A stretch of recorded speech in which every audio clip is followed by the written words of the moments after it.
Hello, I look forward to seeing you all for the workshop at the Open Center on the unconditional model. It's just a little bit over a year ago that we did an in-person workshop at the Open Center that was attended by over 40 people. And we had just such a wonderful time. And little did we know that it was going to be the last time that we were able to come together in person. And I've resisted doing workshops online because I was so enamored with the beautiful atmosphere that was created when we did our workshops and the unconditional love that was palpable at the end of the weekend. So I have realized that this is possible to recreate online. Not only is it possible, not having to travel makes it possible for many more people from all over the world to attend. And so I'm very happy to be collaborating with the Open Center again to bring a 10-hour workshop over a weekend. And the unconditional model is for everyone. It is what I've been teaching based on, well, I spent most of my life keeping my life very small and hidden, my adult life, just healing from trauma and just trying to get better, trying to move from surviving to thriving. And it was very difficult. And I couldn't speak out about what had happened to me in my childhood because it was so difficult to even share with professionals, with mental health professionals. So it literally took over 20 years of conscious healing before I was able to speak out. And once I did, once I was ready on that healing journey, everything changed. And I started sharing my own healing that I was so privileged to have in jails and prisons in New York, and then started to work with survivors of, well, of child sexual abuse, but also of sex trafficking, and also of ritual abuse and mind control, which are the things that I myself survived in childhood. And it has been so incredibly rewarding to do this work. But because of the yoga that we brought into the jails and prisons, I wanted to find a way to adapt our programs and make them palatable for people, make them accessible. And so the unconditional model is applied to the self, but ultimately serves to serve others. So if you are a provider, this is a really good way to get in touch with your own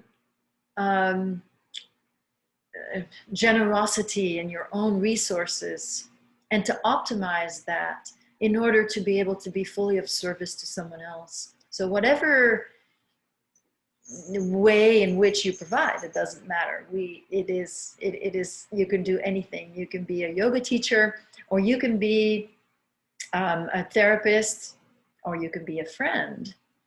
We all have someone that we want to help. And, it's also realistic.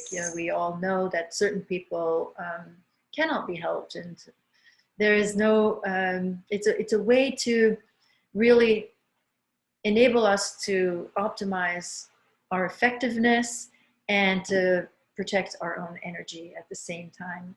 And we do that by becoming more aware of ourselves. And because of my childhood experiences, which had to do with people who had a lot of power in the world, the specific thing that I discovered in adulthood was that power dynamics are always present, but they're not very well understood, and they're not really studied. And of course, as soon as we are a provider, there's a possibility that someone is going to view us as an authority figure. So it is particularly, how do we, as authority figures, if someone projects authority onto us, how do we create a situation where we are aware of the projection and at the same time do not play into that unconscious projection, and are able are use the projection though to be able to help that other person.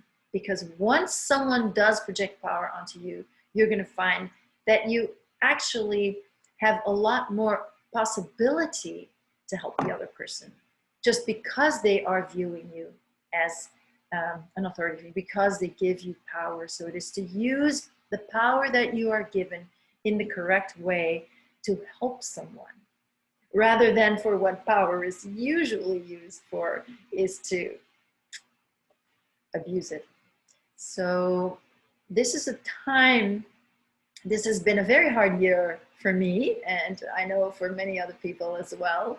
And at the same time, you know, while we are all experiencing this global trauma, we also have this tremendous opportunity to become very honest with ourselves and do the deep work, which is the personal evolution work. I have called it healing for over 30 years, but the truth is that the moment that personal transformation happens,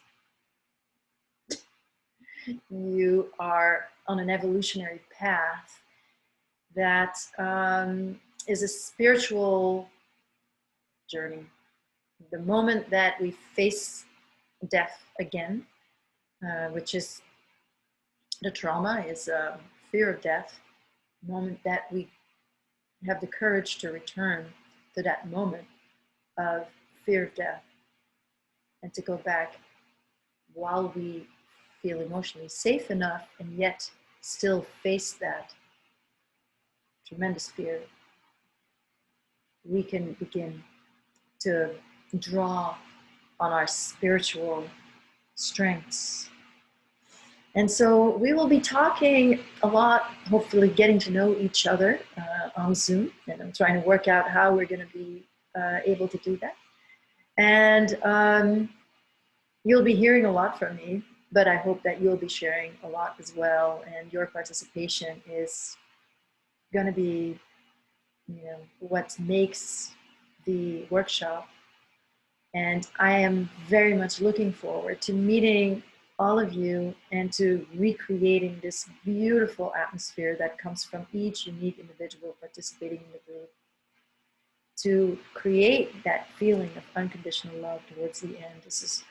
Was always described as like an island, like for this short while we could have this feeling of how it could be, how we could as human beings relate to each other and be with each other and be in community with each other in the world that we want to create. So looking forward to seeing you all.